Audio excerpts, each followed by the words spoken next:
জাতীয় নির্বাচনে এনসিপির শাপলা প্রতীক পাওয়ার সুযোগ নেই, তাদের বিকল্প কোনো প্রস্তাব করতে হবে, এমনটি জানিয়েছেন নির্বাচন কমিশন সচিব আক্তার আহমেদ। মঙ্গলবার আগারগাঁওয়ে নির্বাচন কমিশন সচিবালয়ে সাংবাদিকদের এসব কথা জানান তিনি।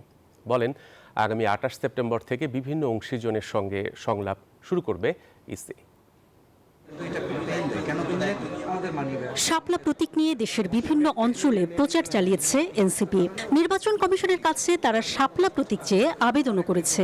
সোমবার ইসিতে এসে তারা জানায়, শাপলা, লাল শাপলা অথবা সাদা শাপলা, এই তিনটির বাইরে অন্য কোনো প্রতীক এনসিপি নেবে না।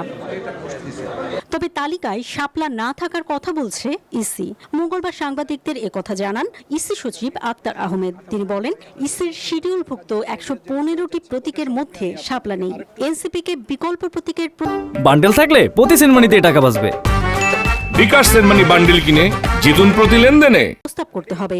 এনসিপি শাপলা প্রতীক পাচ্ছে না, কারণ হচ্ছে যে আমাদের 115টার যে শিডিউলটা করা হয়েছে সেখানে শাপলা প্রতীক নেই। নিয়মটা হচ্ছে যে প্রতীক যেটা আছে সে প্রতীকের ভিতর থেকে একটা নিতে হবে।